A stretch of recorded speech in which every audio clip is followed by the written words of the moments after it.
20 years after my dink husband had a vasectomy, I suddenly became pregnant. I thought I was blessed with a baby, but I found out that my husband had another family outside. His illegitimate son had leukemia and urgently needed a bone marrow match, so my husband set his sights on me. I was so angry that I fainted. After waking up in the hospital, I broke down and said I wanted to abort the baby. Marlon Townsend, my husband, disagreed with tying me to the hospital bed.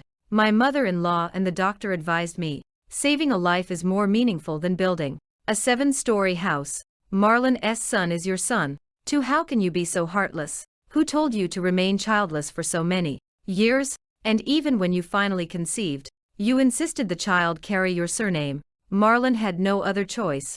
I stopped struggling, looked at Marlon's wet. Chapter 1. 20 years after my dink husband had a vasectomy, I suddenly became pregnant. I thought I was blessed with a baby, but I found out that my husband had another family outside. His illegitimate son had leukemia and urgently needed a bone marrow match, so my husband set his sights on me. I was so angry that I fainted. After waking up in the hospital, I broke down and said I wanted to abort the baby. Marlon Townsend, my husband, disagreed with tying me to the hospital bed. My mother-in-law and the doctor advised me, saving a life is more meaningful than building a 7-story house. Marlon's son is your son too. How can you be so heartless? Who told you to remain childless for so many years? And even when you finally conceived, you insisted the child carry your surname. Marlon had no other choice. I stopped struggling, looked at Marlon's wet eyes and relaxed as I sneered, why don't you and Melanie have another child to save your sick son? I'll cover all the treatments. Marlon's eyes flashed with disappointment and heartache. I thought he felt guilty, but he said, I've tried. But Melanie had several miscarriages in her attempt to give me a son. She cannot get pregnant anymore. What's more, half-siblings have a 1 in 4 chance of being a successful match. Margaret, as long as you are willing to save my son, I will agree to whatever you want. I turned my face away, my heart completely chilled as I answered, I want a divorce. I'll be discharged from the hospital in a week and we'll meet at the court. My mother-in-law was so angry that her blood pressure soared and she wanted to hit me. Marlon pulled me away, frowning slightly, and said firmly, no way. I'm not divorcing you. Do not even think about it. I looked at him and sneered. Years of tacit understanding between husband and wife made him understand that I was serious. He pinched his brows and sighed. His tone softened. Margaret, we've spent half our lives together. Wouldn't it be humiliating if news of our divorce spread now? I know you feel wronged, but Melanie didn't have the same education or upbringing as you. It wasn't easy for her to give me a son. She's young too, so if anyone is to blame, it's me. The child is innocent. Forcing me like this, don't you think that's cruel? My breathing stagnated. I touched my belly and my thoughts drifted back to several years ago. When he was young, Marlon also lamented the unfairness of fate. He was a poor student sponsored by my father. Not long after graduating from college, I had no way to pursue further studies or further education. On the day when he knelt on the street in the heavy rain to beg for the right to bid, I held an umbrella and took him home. A down-and-out genius, an ambitious character, and an unyielding will. Everything about him was fatally attractive to me, the daughter of the richest man. Soon, he became the son-in-law of the richest man and embarked on a life of luck. Chapter 2. At that time, I never thought about being a dink. I just wanted to have a baby because I was with him every day. Soon, I became pregnant. After hearing the good news, Marlon was so excited that he almost cried. But my parents said that the first child should have my last name and we can decide on the second and third children. Marlon, how many children do you think we should have? There was a subtle worry on his face as he answered, Margaret, are you really ready to be a mother? I mean, I don't want you to suffer the pregnancy. I also heard if it will hurt. I was deeply moved and hugged him, telling him that I was not afraid. But pregnancy was indeed hard. I had severe morning sickness and could not eat anything. One day 2 weeks later, I had constant abdominal pain. Marlon was so anxious that he rushed me to the hospital, but the baby still died. He stayed by my bed all night, and the next day he hit himself with red eyes as he stated, "Margaret, it's my fault. I made you suffer. Let's not have any more children. Can we be dinks? But you are the only son in your family. Marlon, I want to have a child with you. I am not afraid of this little hardship." I repeatedly emphasized that I was willing, but Marlon said that I had given him too much and having me in his life was enough. To show his loyalty, he went to the hospital to get a vasectomy that day. As if this was not enough, he took the initiative to take safety measures every time since then. What I did not expect was that even Marlon's parents agreed with our decision.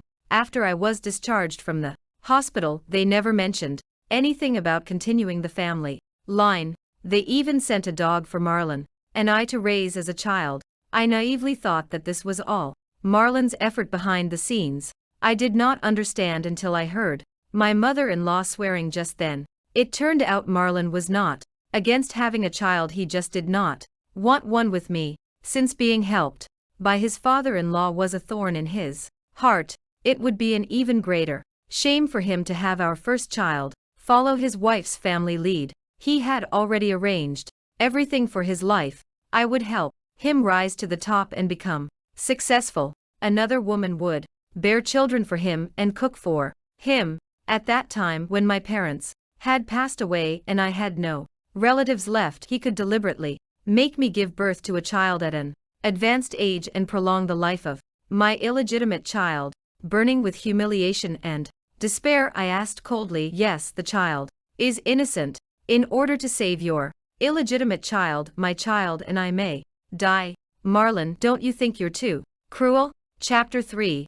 Marlon, who was always calm, had a flash of panic in his eyes. "That's not what I meant. Margaret, I will definitely hire the best doctor for you. Didn't you also want a child before? Why don't you think about the good results? You will all live well and we will live together as a family in the future." I looked at him and felt that he was so strange, so I asked again, "Do you really think we can go on living together after this? Maybe it works for you having a wife and a concubine, but what about me?" Marlon walked to the door and said earnestly, "Margaret, Melanie never wanted to compete with you for anything.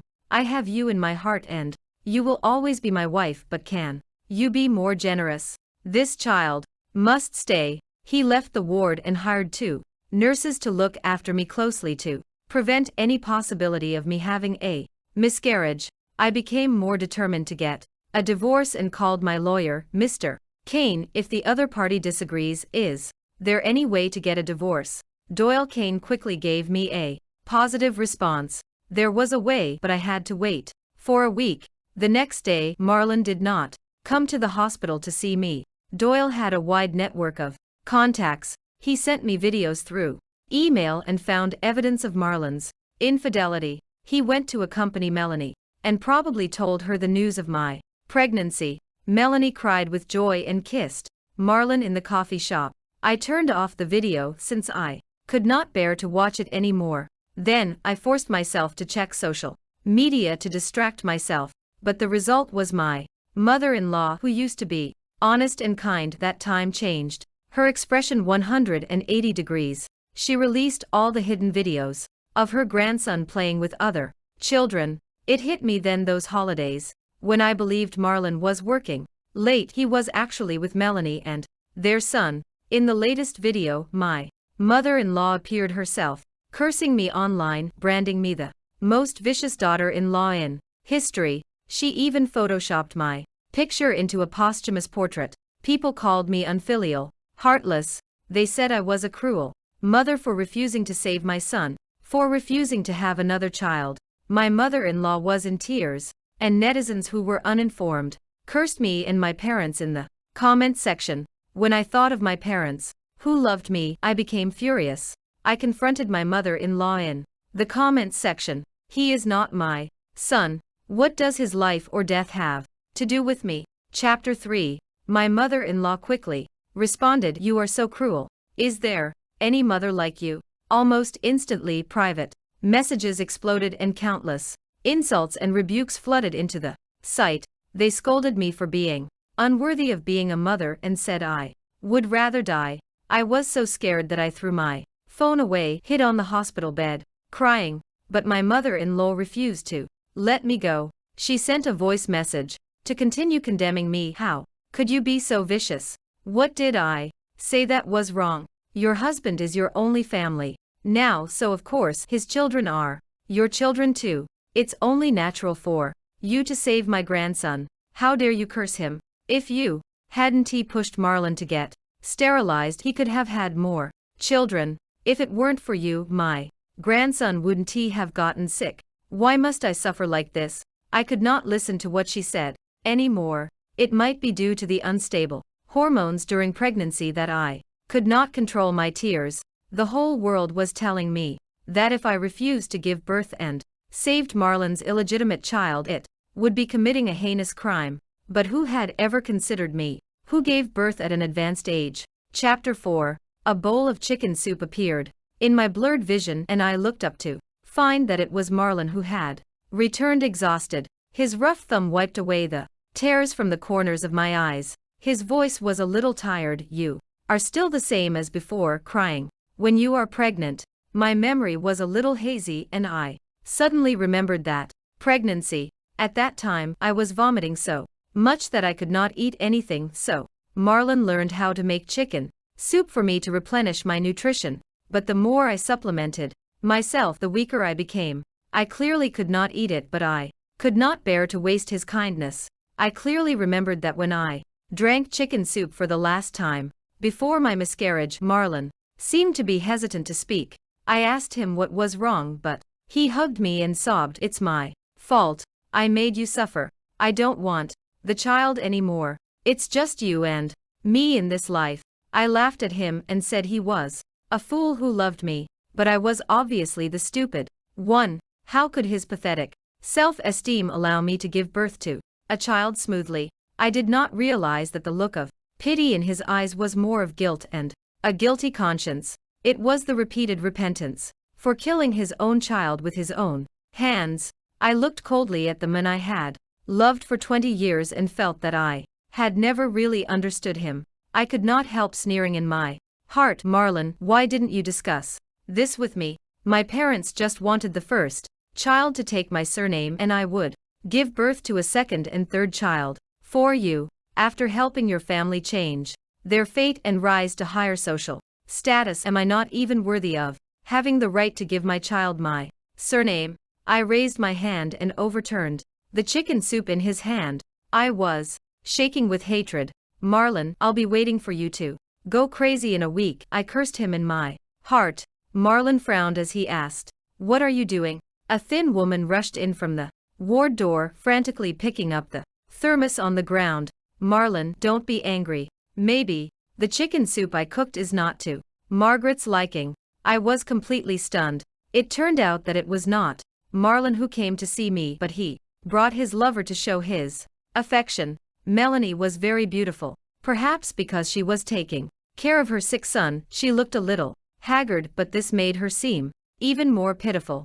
I touched my face unconsciously. Youth was fleeting. I could not make that seductive look anymore. But Marlon did not notice my disappointment at all. His attention was all on Melanie. Seeing Melanie was scalded by the thermos, he rushed over impatiently, took the beauty's hand and examined it carefully. Melanie broke free embarrassedly and glanced in my direction, which made Marlon feel distressed. Her voice was soft as she said, "Marlon, I'm fine. Margaret's health is more important now." As she spoke, she waved towards the door. A bald little boy walked in. "Isaias, come quickly and say hello to your aunt." The little boy looked very grim, and Melanie led him to my bed. Suddenly he put his hand on my belly. "Isaias, come and feel it. Your aunt is pregnant with a little brother. He can save your life. Wait a few more months and we won't feel the pain anymore." Her words were like poisoned needles piercing my heart. She was trying to kill my child. Chapter 5. Even if I wanted this child, how Could I possibly harvest bone marrow from a newborn baby? My mind went blank and I looked at Marlon. However, he looked at Melanie and his son with a smile, not thinking that there was anything wrong with what she just said. Maybe in his heart he also thought so. Marlon, you want to exchange one life for another, right? What are you going to do if the matching is unsuccessful? What if I don't give birth to you? Marlon's face turned cold after hearing my questions. There is no if, none of what you said will happen. I have a heart condition. Even if I can risk my life to give birth, I'd rather let this child die than watch my own flesh and blood be sacrificed for someone else. I pointed at Isaias and completely collapsed. Shut up. Marlon smashed the water cup in anger, his eyes blazing with anger. Then he immediately changed his expression, hugged Melanie with heartache and comforted her softly. Melanie covered Isaias's ears and cried silently on Marlon's shoulder. Seeing Isaias looking at me in confusion, I felt a little regretful. Just as I was about to explain, Melanie burst into tears. Marlon, it's all my fault. I cannot get pregnant to save our Isaias. Margaret is justified in scolding and beating me. I should not have fallen in love with you, but Isaias is just a child. He is innocent. If possible, I wish I was the one who got sick. I did not cook the chicken soup for any other reason. Margaret has never been pregnant. I just hope she can get some nutrition. I understand why you brought me here today. You want me to face reality. You did not have the heart to tell me that she did not want to save Isaias, right? Marlon, it's okay. This is Isaias and my life. The gentle offensive took effect. Immediately, Marlon looked flustered, in a way I had never seen him look before. He hugged Melanie's shoulders tightly and kept promising, Melanie, listen to me. I won't let you have any wild thoughts. I promise you that Isaias will be fine. I love you. I love Isaias. Have you forgotten? Our family is going to travel to Europe. I will definitely save our son. If the matching is unsuccessful this time, I will find a way to have another child. I, Marlon, am rich and powerful. Even the devil of hell would not dare to take my son's life. His words were a reassurance to Melanie, but a fatal call to me. He seemed to have forgotten long ago that his money, his power, and everything he had were given by me. He took away everything I had, and that time he wanted to squeeze out every last bit of my value. My voice turned cold as I said, stop torturing each other, Marlon. Let's part ways in peace. Marlon seemed not to hear me. After he placed Melanie and Isaias in the hospital's VIP ward, he came back to see me. Don't say this kind of thing in front of Melanie in the future. She will blame herself. I responded to his silence. Watching me like this, he continued, Margaret, I know you are angry, but talking too much about divorce between husband and wife will only hurt each other's feelings. You know, I will never divorce you. Everyone knows that I, Marlon, can be where I am today thanks to the support of my father-in-law, and I am equally grateful. Which man in my position does not have a few female confidants? I promise that you are the only one who will be my wife.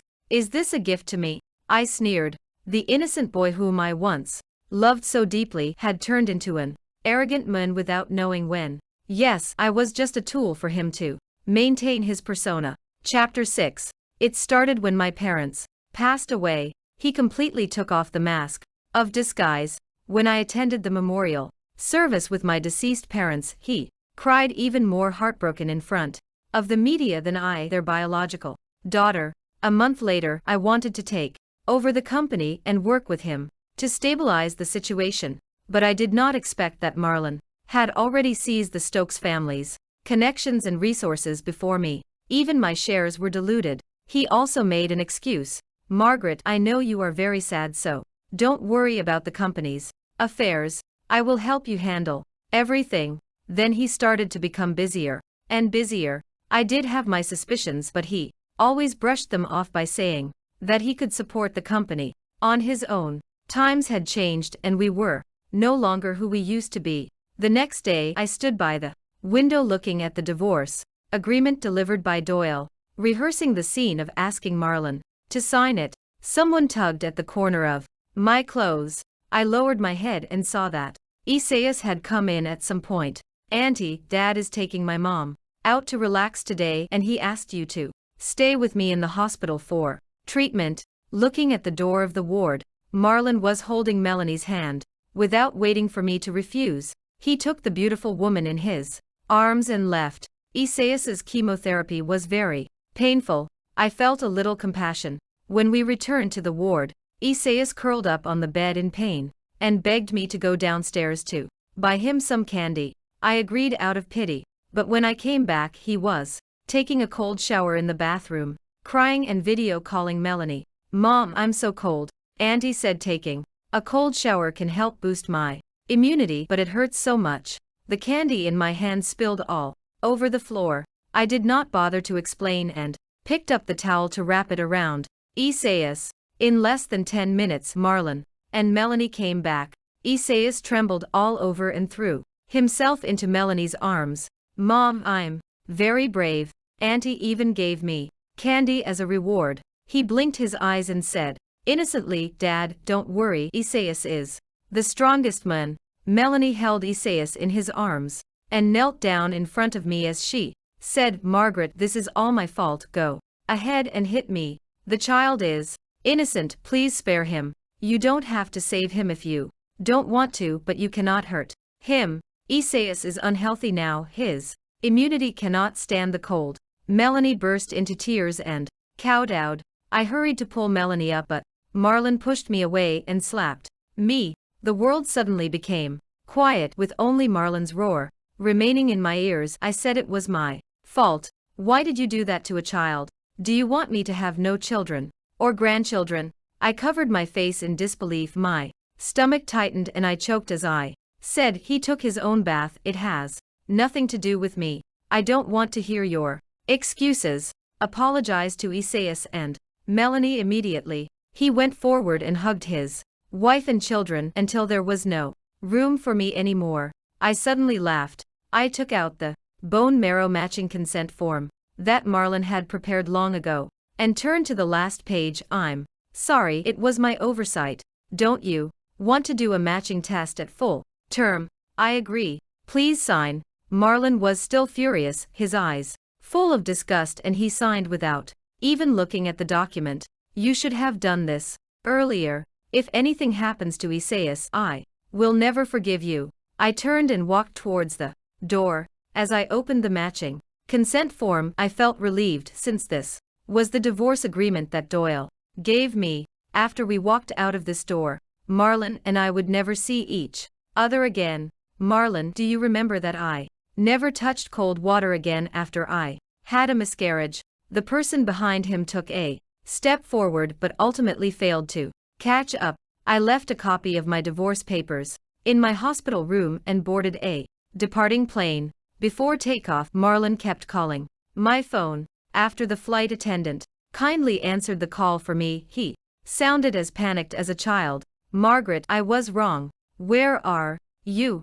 Chapter 7. I hung up the phone immediately and completely blocked Marlon. In the first-class cabin, I held a bottle of champagne and looked at the floating clouds, and my mood was unprecedentedly calm. My parents left me several houses abroad before they died, and I planned to go there to take care of my pregnancy first. All matters concerning the divorce had been handed over to the lawyer. What belonged to me, Marlon could not take even a penny away. The only thing that worries me was Jake, the border collie I had raised for 10 years. After I became pregnant, my mother-in-law sent the dog away on the grounds, saying that pregnant women should not keep a dog. After planning to divorce Marlon, I asked a friend to take the dog to her house, so I planned to bring Jake over after I settled down abroad. Everything was going according to plan, but when the plane turned, I received a message from my friend. Margaret, Jake is sick and is now in the pet hospital. Please come back soon. Without giving it much thought, I immediately took the nearest flight back home. Late at night, I returned to the city where Marlon and I had lived for 20 years. My friend's house was completely dark as I pushed open the door anxiously. Catelyn, how is Jake? I asked. A red dot flickered in the living room and a smell of cigarette smoke filled the air. I suddenly felt something was wrong and ran back. The lights suddenly came on and the door was slammed shut by my mother-in-law. Marlon put out his cigarette, looked haggard and stood up from the sofa. Margaret, I said I won't get divorced. Do you know how worried I have been about you these days? My mother-in-law rushed over and hugged my belly as she cursed. God damn it, you vicious woman. If anything happens to my grandson, I will fight you. My friend Catelyn sat by the window, her eyes full of guilt as she explained, Margaret, it's all my fault. I thought you two were just having a fight. I had no idea. Marlon took my phone. I didn't know anything. I smiled bitterly and asked, instead, where's Jake? Is he okay? Catelyn shook her head and opened the curtains. Chapter 8. I saw the furry pet that I had loved for 10 years locked in a cage. When it saw me, it wagged its tail wildly. He first banged the cage door excitedly, then looked at me helplessly. I was so eager to save the little kid that I actually forgot that Marlon was a ruthless character who dominated the business world. He had plenty of ways to deal with people, but in order to save Isaias, he was so despicable. Let Jake go. Marlon, do you have any bottom line? You actually used Jake to deceive me. Marlon walked up to me with red eyes. He took my hand and kissed it devoutly. Margaret, stop it. I was wrong. I did not consider your feelings. You've raised Jake for 10 years and treated him like a child. You're so worried about Jake, but why can't you understand my worry about Isaias? Isaias has been in a bad state these past 2 days. I've thought about it that you and Melanie are really not suitable to be together. Mrs. Taylor is back from vacation, so come home with me and take good care of your baby. I responded by giving him a loud slap in the face. That night, Marlon escorted me home. He changed all the locks in the house and put me under house arrest. Marlon would come home to see me every other day and ask about my eating habits. He tried every way to make me happy, from my favorite delicacies to expensive jewelry. He tried to be generous and sincere, but none of this could outweigh the faint scent of daisy perfume Marlon wore every time he came home. My sense of smell had become more acute since I became pregnant. I was very sure that it was Melanie's smell. I would never forget it in my life, even if I had only smelled it once. So whenever Marlon came close to me, I would remember him lying next to Melanie the day before, and I felt so sick that I wanted to vomit. Leave, I had to leave. This was the only thought left in my mind. That day he took care of me at home all day because I had morning sickness. In the evening, Marlon received a phone call. I knew it was Melanie urging him. I knew he would leave anyway. And sure enough, within 5 minutes, he came out and said goodbye to me. After kissing me on the forehead, I pretended to be asleep and did not respond. But as soon as he left, I immediately sat up, took out the gold jewelry hidden under the bed and threw myself directly in front of Mrs. Taylor. Mrs. Taylor, please let me go. Marlon doesn't love me. I don't want to live like this anymore. Mrs. Taylor looked confused and gave me back all the gold necklaces. Madam, please get up quickly. You are still pregnant. I knew she was my only chance. So I immediately picked up a fruit knife and put it against her neck. Chapter 9. Mrs. Taylor, please open the door. I will give you some money after I leave so that you can have a comfortable life for the rest of your life. I promise that Marlon will not cause you any trouble. Mrs. Taylor was scared. Her eyes kept looking towards the corner and finally she gave in. Miss, why are you doing this? I watched you grow up. How could I bear to make you sad? I did not expect that you and your husband really could not go back. There are cameras everywhere in this house. Follow me. As Mrs. Taylor spoke, tears welled up in her eyes. Yes, Mrs. Taylor had been working at home when my parents were still alive. My hand went limp and the knife fell to the ground. It felt like I had grabbed the last straw.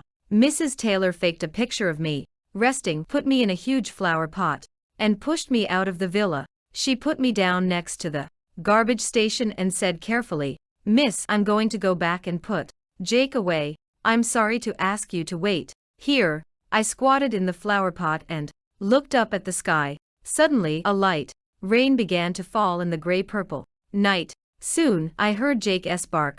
As I poked my head out joyfully, I saw Mrs. Taylor's panicked face. Miss, hurry up. Your husband is coming back. The sound of Marlon's luxury car door closing was heard from the front yard. I quickly climbed out of the flower pot and ran down the mountain, holding Jake's hand.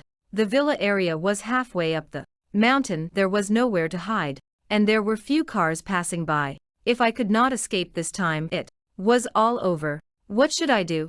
Do I really want to sacrifice my child for his illegitimate child? I kept asking in my heart, but I was not willing to accept this fate. The light of car lights came from behind, and Mrs. Taylor rode her three-wheeled motorcycle to buy vegetables and caught up with me like a guardian angel. Miss, get in the car quickly. Without thinking too much, I jumped onto the back of the three-wheeled motorcycle. We let Mrs. Taylor take them for a ride in the night rain. At this time, Marlon, who had been searching the house, found that I was missing and immediately drove out to chase me. He was only a few hundred meters away from me.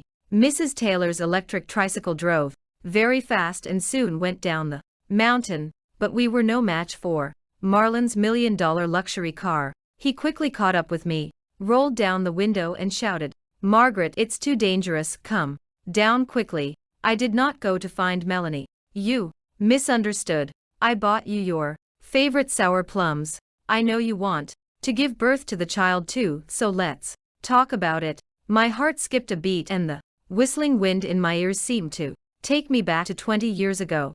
At that time, he was still sitting on the bus, and he also leaned out of the window, shook his pocket and said he bought plums for me. He was scolded by the bus driver, but he turned around and smiled at me foolishly. I wiped the rain from the corners of my eyes and turned my head away.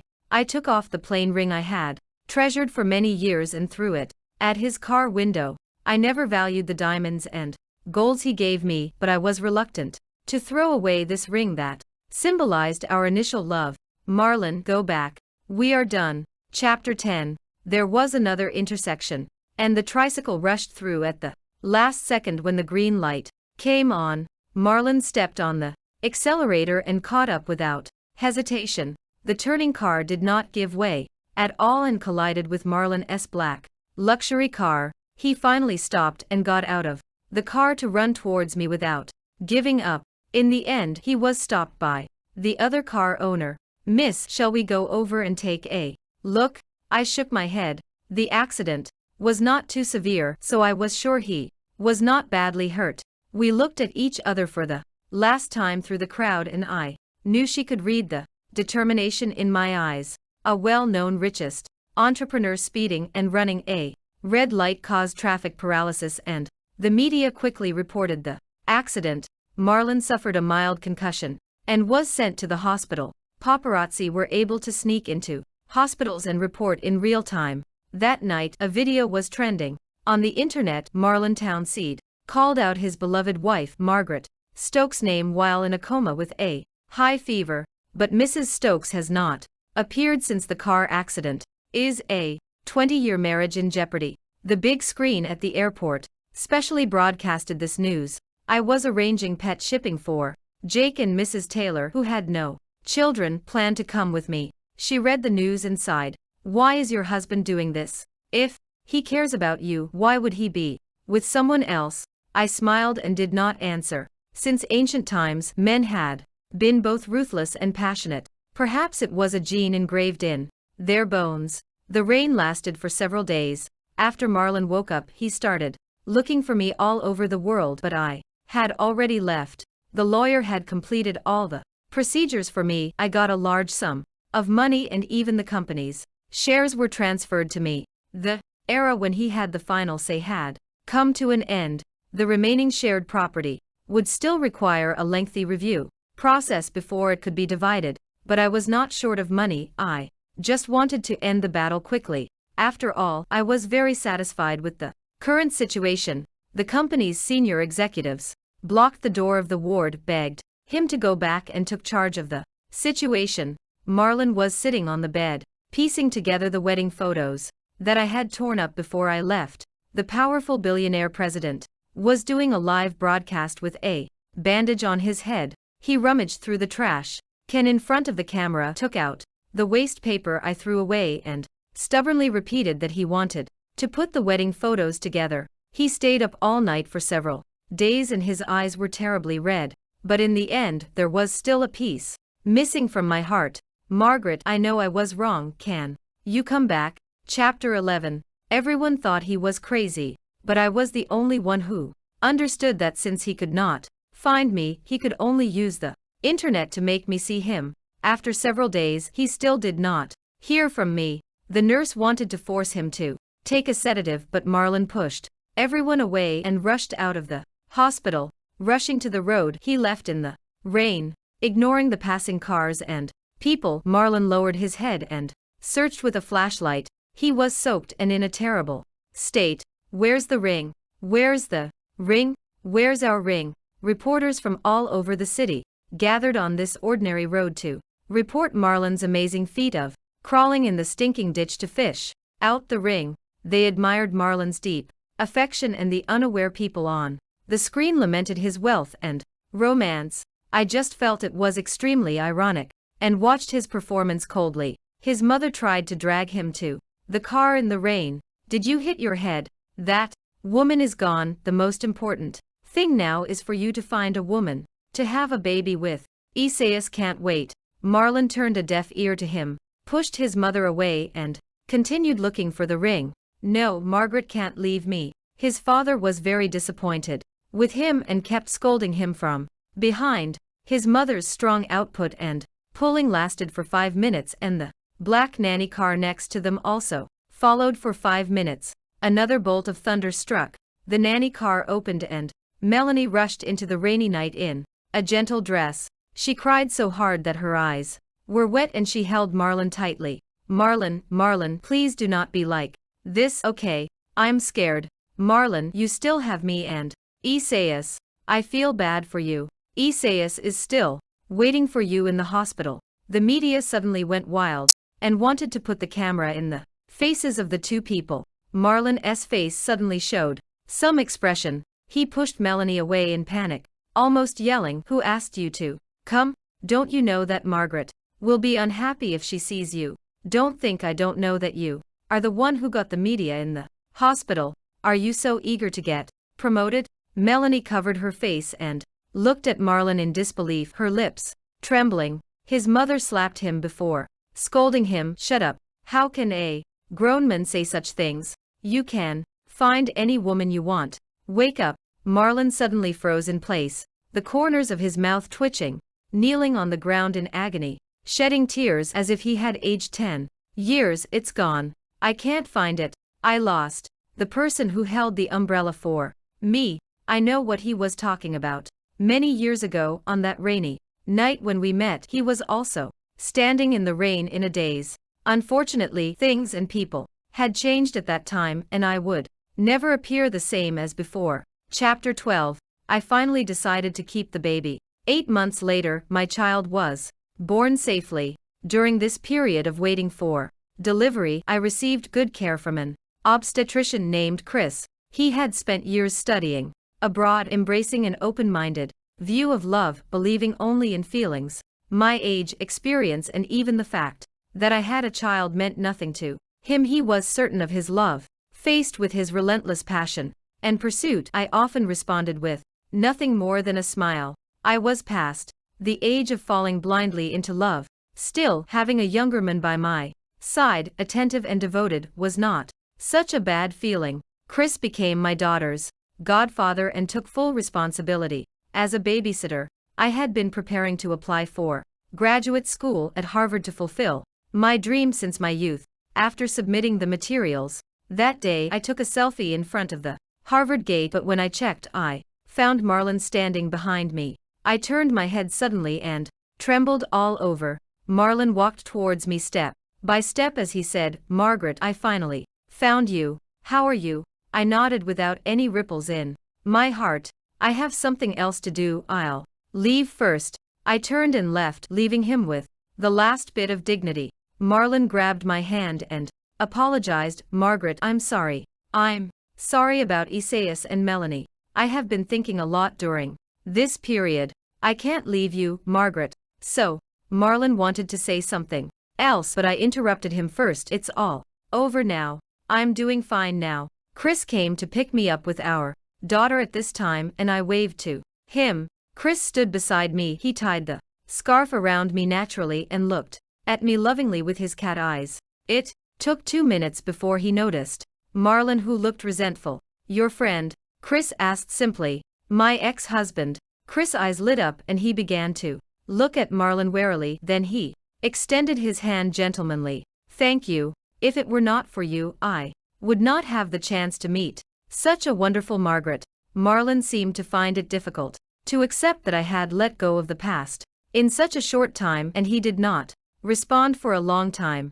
I asked Chris to take my daughter to the cafe to wait for me. Only then did Marlon realize that the daughter looked somewhat like him. Margaret, is this our daughter? With tears in his eyes, he tried to catch up. I stopped him. Don't even think about it. I will not let my daughter know that she was born to save her father's illegitimate son. Chapter 13. Marlon was suddenly speechless. But he does not look mature. Is he really worthy of your trust, Margaret?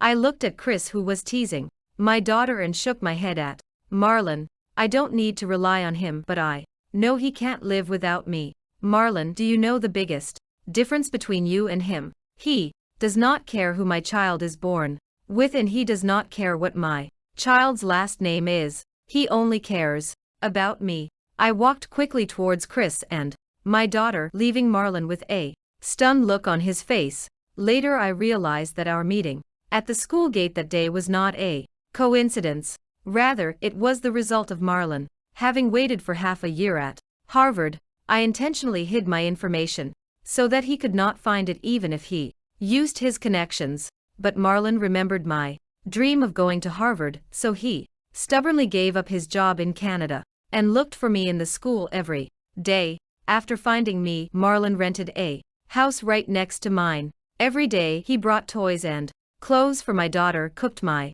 favorite meals, and left them at my door. On my birthday he went even further, sending 9,999 yellow roses. Margaret, the flower language of yellow roses is to apologize for love. Please forgive me. I shook my head and walked around him. Marlon, go back. We are done. Don't hurt Melanie anymore. She should need you very much, right? A trace of heartache flashed across Marlon's eyes. Margaret, it's okay. I have plenty of time. We have been in love for 20 years. Look, this is the children's room I prepared for my daughter at home. Oh, and Jake, I also prepared a pet room for Jake. So come back to Canada with me, Margaret. Marlon almost begged me and took out his cell phone to show it to me. I looked at him calmly. Don't do these things. They will be a burden to me. Jake rushed out and growled a warning at Marlon, shattered the last hope in his heart. His body swayed and he walked away dejectedly. That day Marlon seemed to linger in front of our window for a long time. Before leaving, Mrs. Taylor said that he was like a piece of wood watching us celebrating in the villa, crying and laughing at the same time. But Marlon really deserved it. It was a long time before I learned from the news that Isaias had died 3 months ago and Melanie was arrested on suspicion of child trafficking. Isaias was not Marlon's son, and Melanie had never had an abortion for him. She had a miscarriage while working as a hostess in a nightclub when she was young and had been unable to have children since then. In order to tie down Marlon, the cash cow, they bought Isaias from the human traffickers at a low price. This was also the reason why Isaias was weak and sickly. When he showed me a bitter smile that day when I mentioned Melanie, I finally understood. Marlon opened a separate account for his daughter and transferred 60% of his profits into it. It did not stop. He said he would always be there as long as I looked back, but there was no turning back on the road of life. I would give my daughter the greatest confidence, just like my parents gave me. A few years later, at my graduation ceremony, Chris took the happiest photo of my daughter and I. Looking at the relaxed smile in the photo, I realized that I had already been reborn and started a new journey in life.